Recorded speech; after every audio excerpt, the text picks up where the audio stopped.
اعوذ باللہ من الشیطان الرجیم بسم اللہ الرحمن الرحیم فمن اظلم ممن كذب على الله وكذب بالصدق اذ جاءه الیس فی جہنم مثوى للکافرین۔ اس سے پہلے 23ویں پارے کی تفسیر کا خلاصہ پیش کیا گیا تھا۔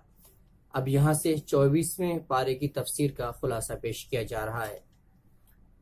اس پارے کی پہلی آیت کے اندر اللہ تبارک و تعالی نے کافروں کے تعلق سے فرمایا، اب بتاؤ کہ اس شخص سے بڑا ظالم کون ہوگا جو اللہ پر جھوٹ باندھے اور جب سچی بات اس کے پاس آ جائے تو وہ اس کو جھٹلائے۔ کیا جہنم میں ایسے کافروں کا ٹھکانہ نہیں ہے؟ مشرکین الگ الگ طریقے کے عقائد گھڑے ہوئے تھے اور اللہ تبارک و تعالی کے بارے میں بھی عجیب و غریب نظریات رکھتے تھے۔ کوئی کہتا کہ فرشتے اللہ کی بیٹیاں ہیں، تو کوئی کہتا کہ حضرت عیسیٰ علیہ السلام یہ اللہ تبارک و تعالیٰ کے بیٹے ہیں، تو کوئی کچھ مشرکین خاص طور پر الگ الگ عقیدے رکھتے تھے۔ ان کے بارے میں یہ آیت نازل ہوئی۔ اس کے بعد سورہ زمر کی آیت 33 میں ارشاد ہے، جو لوگ سچی باتیں لے کر آئیں اور اسے سچ مانیں وہ ہیں جو متقی ہیں۔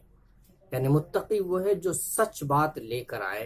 اور سچ بات کی تصدیق بھی کرے، یعنی وہ خود بھی سچے ہوں، سچی باتیں بولتے ہوں، اور اگر کوئی سچی بات ان کے سامنے پیش کرے تو اس کی تصدیق بھی کرتے ہوں۔ اس کا دوسرا مطلب یہ بھی ہے کہ متقی وہ ہیں جو سچی بات لے کر آئے، اور متقی وہ بھی ہیں جو سچی باتوں کی تصدیق کرتا ہو، جیسے نبی سچی باتیں لے کر انسانوں کے پاس آتے ہیں۔ اسی طریقے سے وہ لوگ جو سچی باتوں کی تصدیق کرتے ہیں جس سے مومن ہیں، کہ مومنین کے پاس جب اللہ تبارک و تعالیٰ کی طرف سے نبی کوئی سچی بات لے کر آتے ہیں تو وہ ان کی تصدیق کرتے ہیں۔ اس کے بعد اللہ تبارک و تعالیٰ نے متقیوں کو جو اللہ کے یہاں اجر ملے گا اس کا ذکر کیا ہے۔ فرمایا ان کو اپنے پروردگار کے پاس ہر وہ چیز ملے گی جو وہ چاہیں گے۔ یہ ہے نیک لوگوں کا بدلہ، تاکہ اللہ ان کے برے کاموں کو ان سے ہٹا دے اور انہیں ان کے کاموں کا اجر دے۔ مشرکین جو تھے وہ نبی پاک صلی اللہ علیہ وسلم کو کبھی کبھی ڈراتے تھے اور یہ کہتے تھے کہ اگر تم نے ہمارے معبودوں کی برائی بند نہ کیا اور برائی کرتے رہے اور انہیں غصہ آ گیا تو تمہیں خبتی اور پاگل بنا دیں گے یہ بت ہمارے۔ قرآن کریم میں آیت 36 میں اسی کا جواب دیا گیا ہے کہ اے پیغمبر، کیا اللہ اپنے بندے کے لیے کافی نہیں؟ اور یہ لوگ تمہیں اس کے سوا دوسرے سے ڈراتے ہیں، دوسرے معبودوں سے ڈراتے ہیں، اور جسے اللہ راستے سے بھٹکا دے اسے کوئی راستے پر لانے والا نہیں ہے۔ یہ لوگ خود بھٹکے ہوئے ہیں تو آپ کو کیا ڈرائیں گے؟ اور یہ معبود، یہ جو بت جنہیں ان لوگوں نے اپنے ہاتھوں سے بنایا ہے، یہ ان سے ڈراتے ہیں، وہ بھی اللہ کے مقابلے میں، وہ بھی جس کا حامی اور جس کا نگہبان اللہ ہو، انہیں یہ بت کیا نقصان پہنچا سکتے ہیں۔ اس کے بعد آیت 38 میں ارشاد ہے، اور اگر تم ان سے پوچھو کہ آسمان و زمین کو کس نے پیدا کیا تو وہ ضرور کہیں گے کہ اللہ۔ یعنی مشرکین جو تھے وہ بھی یہ عقیدہ رکھتے تھے کہ اس دنیا کا پالنہار، اس دنیا کو پیدا کرنے والا صرف اللہ ہے، لیکن اس کے باوجود جو ان کے بت تھے ان کی یہ لوگ پوجا کیا کرتے تھے اور اللہ تبارک و تعالیٰ کے معاون سمجھتے تھے۔ قرآن کریم نے سختی سے ان کے ان عقائد کی تردید کی ہے۔ اس کے بعد آیت 42 کا خلاصہ یہ ہے کہ اللہ یہ فرماتے ہیں کہ اللہ انسانوں کو دو طرح سے موت دیتا ہے، ایک عارضی اور ایک دائمی۔ یعنی اللہ تبارک و تعالی انسانوں کے روح کو کبھی عارضی تھوڑے وقت کے لیے قبض کرتے ہیں، اور وہ ہے نیند، کہ جب انسان کو نیند آتی ہے تو اس وقت اللہ تبارک و تعالی اس روح کو اپنے قبضے میں کر لیتے ہیں اور اس کے بعد اس کو پھر لوٹا دیتے ہیں۔ تو روح قبض کرنے کی ایک شکل یہ ہے، اور دوسری شکل یہ ہے کہ جب انسان کی موت آتی ہے تو جب روح کو قبض کرتے ہیں تو پھر کر لیتے ہیں، دوبارہ واپس نہیں کرتے۔ اس کے بعد سور پھونکنے کا ذکر ہے آیت 68 میں،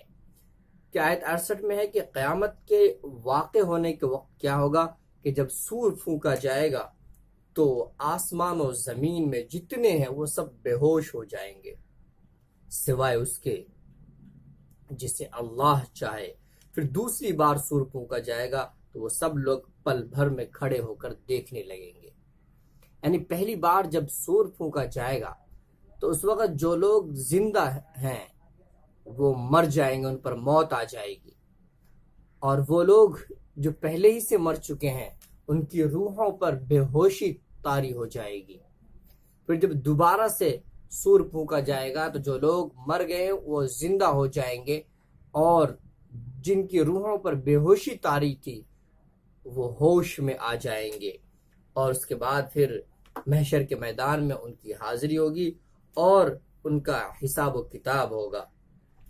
اس آیت کے اندر یہ بھی فرمایا کہ سب بے ہوش ہو جائیں گے سوائے اس کے جسے اللہ چاہے۔ اس سے پتہ چلا کہ کچھ لوگ ہوں گے جو اس وقت بھی بے ہوش نہیں ہوں گے۔ مفسرین کا کہنا ہے کہ ان سے مراد حضرت جبرائیل، حضرت اسرافیل، حضرت میکائیل اور ملک الموت ہیں،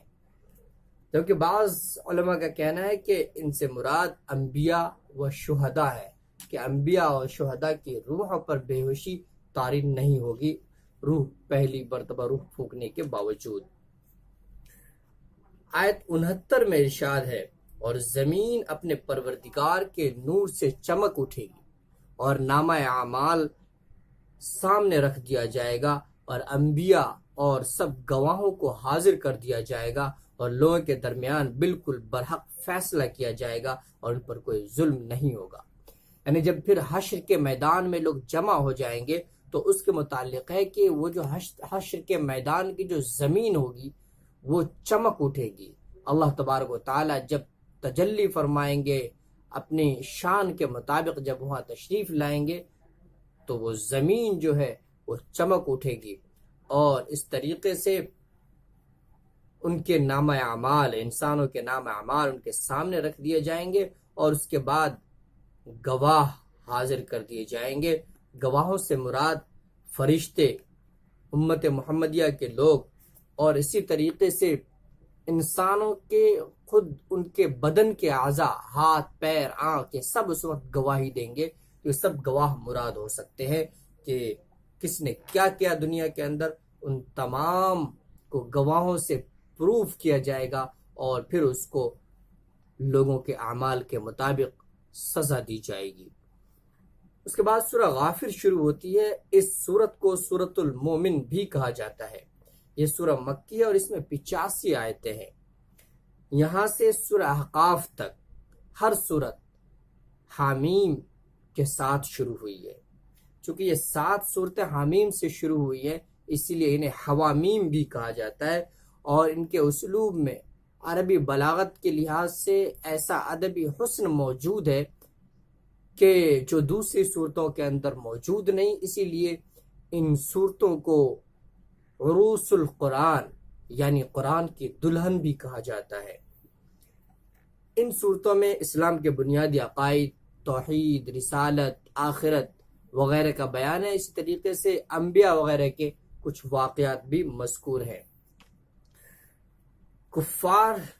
کی حسرت اور قیامت کی ہولناکی وغیرہ کا ذکر ہے، کہ جیسا کہ آیت 11 میں ارشاد ہے کہ وہ یعنی کفار کہیں گے کہ اے ہمارے پروردگار، تو نے ہمیں 2 مرتبہ موت اور 2 مرتبہ زندگی دی، اب ہم اپنے گناہوں کا اعتراف کرتے ہیں، اور کیا ہمارے دوزخ سے نکلنے کا کوئی راستہ ہے؟ یعنی وہ یہ حسرت کریں گے اور اللہ تبارک و تعالیٰ کے سامنے اپنی خواہش کا اظہار کریں گے کہ اللہ، کیا کوئی راستہ ہے کہ ہم اس جہنم سے نکل پائیں؟ 2 مرتبہ زندگی اور 2 مرتبہ موت کا اعتراف وہ کریں گے۔ 2 مرتبہ زندگی کا وہ اعتراف نہیں کرتے تھے دنیا کے اندر، وہ اس بات کے قائل نہیں تھے کہ 2 مرتبہ زندگی آئے گی، لیکن وہ اس بات کے قائل تھے کہ 2 مرتبہ موت آئے گی۔ 2 مرتبہ موت سے مراد ایک تو وہ ہے کہ جب انسان کی پیدائش ہوئی تو اس سے پہلے انسان کا وجود نہیں تھا، تو گویا وہ اس سے پہلے مردہ تھے.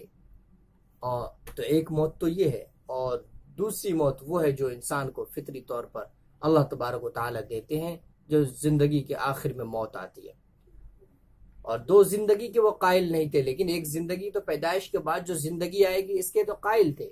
لیکن مرنے کے بعد دوبارہ زندگی آئے گی اس کے وہ قائل نہیں تھے. آج جب کہ سب کچھ واضح ہوگا ان کے سامنے اور سزا اس کی طے ہو جائے گی ان لوگوں کی، تو اب اعتراف کریں گے کہ اللہ ہم دو زندگی کے بھی اب قائل ہو چکے ہیں، اب بتائیں کہ کیا کوئی راستہ ہے کہ ہم اس جہنم سے نکل پائیں. آیت 18 میں ارشاد ہے قیامت کے ہولناکی کے تعلق سے کہ اے پیغمبر ان لوگوں کو ایک ایسی مصیبت کے دن سے ڈراؤ جو قریب آنے والی ہے، اور جب لوگوں کے کلیجے گھٹ گھٹ کر منہ کو آ جائیں گے، ظالموں کا نہ کوئی دوست ہوگا اور نہ کوئی سفارشی جس کی بات مانی جائے. یعنی خوف و گھبراہٹ سے دل دھڑک کر گلوں تک پہنچ رہے ہوں گے، اور لوگ دونوں ہاتھوں سے ان کو پکڑ کر دبائیں گے کہ کہیں سانس کے ساتھ وہ باہر نہ نکل جائے. آیت 25 کے اندر اس کے بعد حضرت موسیٰ علیہ السلام کے واقعے کا ایک حصہ مذکور ہے کہ جب موسیٰ علیہ السلام سچے دین کا پیغام لے کر لوگوں کے پاس آئے اور بہت سے لوگوں نے ایمان قبول کیا، تو فرعون نے یہ اعلان کر دیا کہ جو لوگ ایمان قبول کرتے ہیں انہیں قتل کر دیا جائے، لیکن ان کی عورتوں کو چھوڑ دیا جائے تاکہ ہم ان سے خدمت کا کام لے سکیں. یہ قتل عام دوبارہ شروع ہوا. پہلی مرتبہ تو قتل عام بنی اسرائیل کے بچوں کا، لڑکوں کا، بلکہ عام پورے مصر کے اندر جو بچے لڑکے پیدا ہوتے تھے ان کے قتل کا سلسلہ شروع ہوا تھا. حضرت موسیٰ علیہ السلام کی پیدائش کے وقت جب کسی نجومی نے یہ کہا تھا فرعون سے کہ ایک ایسا بچہ پیدا ہونے والا ہے انسان جو آپ کی سلطنت کا خاتمہ کر دے گا. تو ایک تو اس وقت بچوں کے قتل کا سلسلہ شروع ہوا تھا، اور اب دوسری مرتبہ شروع ہوا جب انہوں نے اللہ کے دین کی دعوت دی، اور موسیٰ علیہ السلام کے دین کی دعوت دینے پر کچھ لوگوں نے ایمان بھی قبول کر لیا. اس کے بعد آیت 28 سے لے کر 35 تک فرعون کی قوم میں موجود ایک مرد مومن کی تقریر کا ذکر ہے کہ انہوں نے جو تقریر کیا، انہوں نے جو باتیں کیا اس کا ذکر ہے. روایت سے پتہ چلتا ہے کہ ان کا نام شمعان تھا اور یہ فرعون کے چچا زاد بھائی تھے. جب حضرت موسیٰ علیہ السلام پر اور ان کے ماننے والوں پر فرعون کے مظالم کے بڑھنے کا اندیشہ ہو گیا، اور فرعون کے لوگوں نے یہ ارادہ کر لیا کہ حضرت موسیٰ علیہ السلام کو قتل کر ڈالیں گے. تو اس وقت اس سے برداشت نہ ہوا اور اس نے ایک تقریر کی ہے. اس کا ذکر ہے کہ انہوں نے کہا جو شمعان تھے، انہوں نے کہا تم ایک شخص کو صرف اس لیے قتل کر رہے ہو کہ وہ کہتا ہے کہ میرا پروردگار اللہ ہے، حالانکہ وہ تمہارے پاس تمہارے پروردگار کی طرف سے روشن دلیلیں لے کر آیا ہے. اگر وہ جھوٹا ہو تو اس کا جھوٹ اسی پر پڑے گا، تم کیوں پریشان ہو رہے ہو؟ اور اگر سچا ہے تو جس چیز سے وہ ڈرا رہا ہے اس میں کچھ تو تم پر ہی آ کر پڑے گا. اللہ کسی ایسے شخص کو ہدایت نہیں دیتا جو حد سے گزرنے والا اور جھوٹ بولنے کا عادی ہو. اے میری قوم، آج تو تمہیں ایسی سلطنت حاصل ہے کہ زمین میں تمہارا راج ہے، لیکن اگر اللہ کا عذاب ہم پر آ گیا تو کون ہے جو اس کے مقابلے میں ہماری مدد کرے؟ یہ باتیں جب انہوں نے کہی تو فرعون بول اٹھا، میں تمہیں وہی رائے دوں گا جسے میں درست سمجھتا ہوں، اور میں تمہاری جو رہنمائی کر رہا ہوں وہ بالکل ٹھیک راستے کی طرف کر رہا ہوں. اس کے بعد شمعان نے کہا، اے میری قوم، مجھے ڈر ہے کہ تم پر ویسا ہی دن نہ آ جائے جیسا بہت سے گروہوں پر آ چکا ہے، اور تمہارا حال بھی ویسا ہی گویا نہ ہو جائے جیسا حال حضرت نوح علیہ السلام کی قوم کا، حضرت عاد علیہ السلام کی قوم کا اور ان کے بعد کے لوگوں کا ہوا تھا. اور اللہ بندوں پر ظلم نہیں کرنا چاہتا. اے میری قوم، مجھے تم پر اس دن کا خوف ہے جس دن چیخ و پکار مچی ہوگی، جس دن تم پیٹ پھیر کر بھاگو گے، اس طرح بھاگو گے کوئی تمہیں اللہ سے اس وقت بچانے والا نہیں ہوگا، اور جسے اللہ بھٹکا دے اسے کوئی راستہ دکھانے والا میسر نہیں آتا۔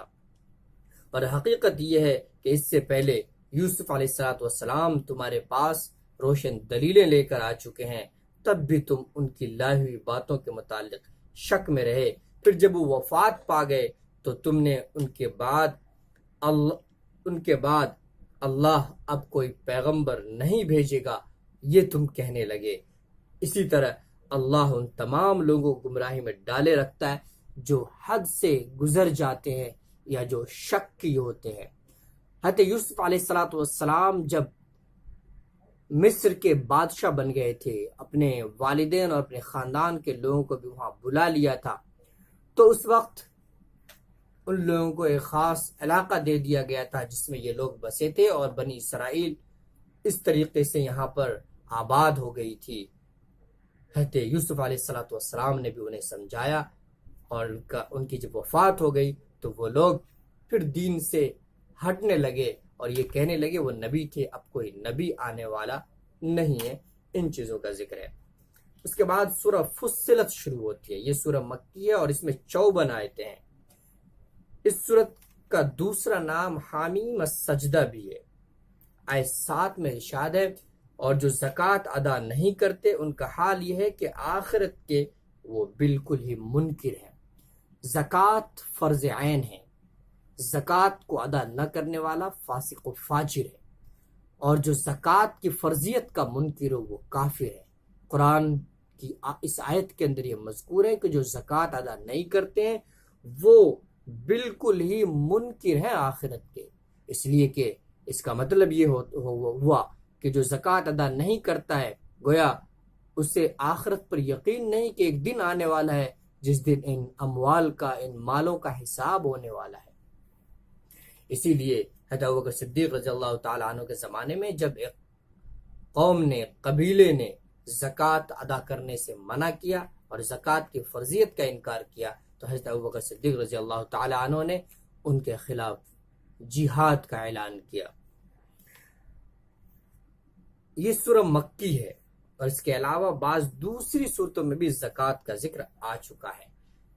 جس سے معلوم ہوتا ہے کہ زکوٰۃ مکہ مکرمہ ہی میں فرض ہو چکی تھی، البتہ اس کے تفصیلی احکام مدینہ منورہ کے اندر آئے۔ آیت 9 سے 10 تک یہ ارشاد ہے کہ کہہ دو کہ کیا تم واقعی اس ذات کے ساتھ کفر کا معاملہ کرتے ہو جس نے زمین کو 2 دن میں پیدا کیا اور اس کے ساتھ دوسروں کو شریک ٹھہراتے ہو؟ وہ ذات تو سارے جہانوں کی پرورش کرنے والی ہے، اس نے زمین میں جمے ہوئے پہاڑ پیدا کیے جو اس کے اوپر ابھرے ہوئے ہیں۔ اللہ تبارک و تعالیٰ نے اس کے اندر یہ فرمایا کہ جس نے زمین کو 2 دن کے اندر پیدا کیا، اللہ تبارک و تعالیٰ نے 2 دن کے اندر زمین کو پیدا کیا اور پھر اس پہ پہاڑ اور اسی طریقے سے جو دوسری چیزیں ہیں جیسے انسانی ضروریات کی چیزیں، خوراک وغیرہ کی چیزیں، ان تمام چیزوں کو اللہ تبارک و تعالیٰ نے 2 دن میں پیدا کیا۔ 4 دن ہوئے اور 2 دن میں 7 آسمان کو اللہ تبارک و تعالیٰ نے پیدا کیا۔ اس طریقے سے پورے 6 دن کے اندر اللہ تبارک و تعالیٰ نے اس دنیا اور اس کائنات کو بنایا۔ لیکن ظاہر سی بات ہے کہ دن کی وہ مقدار مراد نہیں جسے ہم آج دن یا رات کہتے ہیں، اس لیے کہ اس وقت تو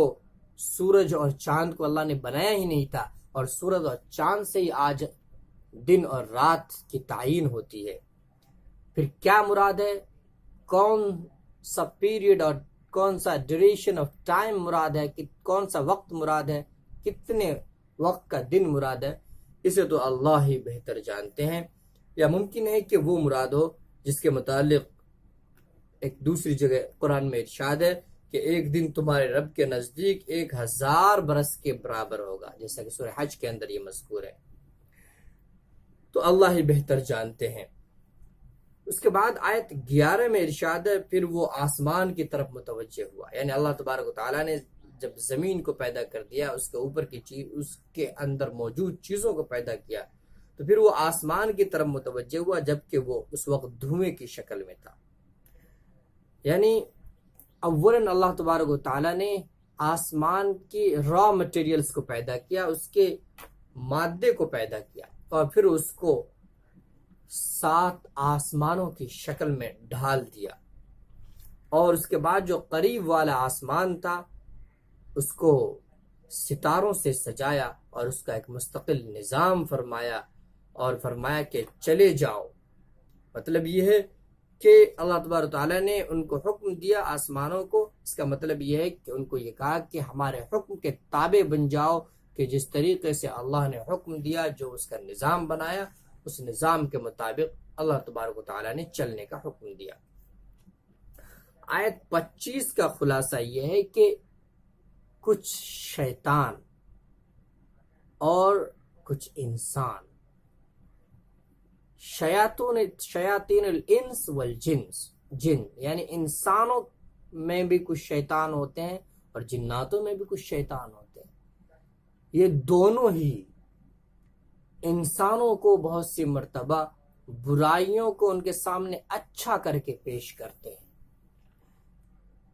سود حرام ہے، لیکن اس کو اس طریقے سے پیش کرتے ہیں کہ سود اگر لوگے، سودی کاروبار کرو گے، اگر لون لوگے تو اس کی وجہ سے تم دنیا میں بہت ترقی کرو گے، یہ فوائد، یہ فوائد، یعنی مختلف طریقے سے برائیوں کو اچھا کر کے شیطان انسان کے ذہن میں پیدا کرتا ہے اور انسان برائی کو کرنے پر مجبور ہو جاتا ہے۔ اسی طریقے سے کچھ انسان بھی ہوتے ہیں جو برائیوں کو اچھا کر کے پیش کرتے ہیں، کبھی کبھی وہ پڑھے لکھے بھی ہوتے ہیں کہ دلائل کے ذریعے سے، پروف کے ذریعے سے وہ لوگوں کے سامنے برائیوں کو اچھا کر کے پیش کرتے ہیں کہ اس میں یہ فوائد ہے، اور خود تو گمراہ ہوتے ہی ہیں، دوسروں کو بھی گمراہ کرتے ہیں، اس کا ذکر ہے۔ اس کے بعد آیت 30 میں ان مومنین کا ذکر ہے جو ایمان لائے اور موت تک ایمان پر قائم رہے۔ ارشاد ہے جن لوگوں نے کہا ہے کہ ہمارا رب اللہ ہے اور پھر وہ اس پر ثابت قدم رہے تو ان پر بے شک فرشتے یہ کہتے ہوئے اتریں گے کہ نہ کوئی خوف دل میں لاؤ، نہ کسی بات کا غم کرو، اور اس جنت سے خوش ہو جاؤ جس کا تم سے وعدہ کیا گیا تھا۔ ایمان کے اندر ثابت قدمی کی بڑی اہمیت ہے۔ انسان زندگی کے آدھے حصے کے اندر، بلکہ زیادہ تر حصے کے اندر وہ ایمان کی حالت میں رہتا ہے، اور آخری وقت میں اگر وہ ایمان سے محروم ہو جاتا ہے تو اس کے ایمان کی کوئی حیثیت نہیں، اس کو کچھ فائدہ نہیں پہنچنے والا۔ اس لیے اللہ کے رسول صلی اللہ علیہ وسلم، جن کی گمراہی کا تصور بھی نہیں کیا جا سکتا،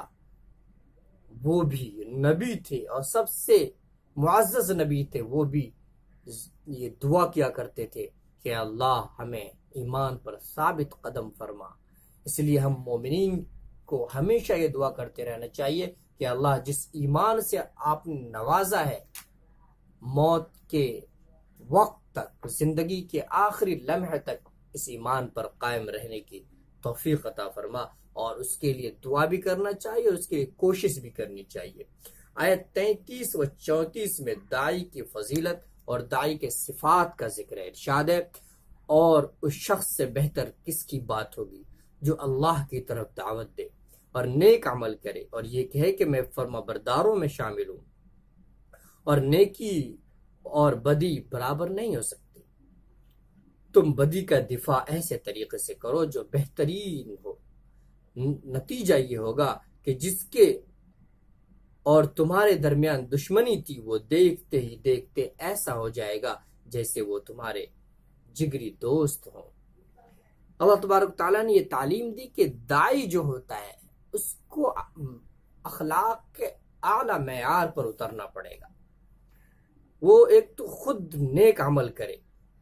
اور پھر دوسروں کو دعوت دے نیک عمل کرنے کی، اور اگر اس راستے میں اس کو ستایا جائے، اس کو تکلیفیں پہنچے، تو وہ اس کو برداشت کرنے کی بھی ہمت رکھتا ہو، اس کو برداشت بھی کرے اور برائی کا بدلہ اچھے سے دے۔ کوئی ستاتا ہے تو یہ نہیں ویسا ہی ری ایکشن کرے، نہیں، یہ داعی کی صفات نہیں۔ ہاں کوئی اگر ظلم کرتا ہے تو اس کا اس حد تک بدلہ لینے کی اجازت ہے، لیکن جو داعی ہوتا ہے اس کو اس سے اوپر اٹھنا پڑے گا کہ برائی کا بدلہ برائی سے نہیں بلکہ بھلائی سے دینا پڑے گا اس کو، تب جا کے وہ ایک اچھا داعی ہوگا اور اللہ کے دین کو صحیح طور پر وہ عام کر پائے گا۔ آیت 37 میں سورج چاند کی عبادت سے منع کیا گیا ہے، لہٰذا ہندوؤں کے یہاں جو سوریہ نمسکار کا نظریہ ہے وہ کھلم کھلا شرک ہے۔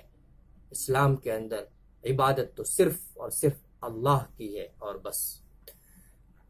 اس کے بعد آگے کفار کے اعتراض کا ذکر ہے کہ کفار یہ کہا کرتے تھے کہ آخر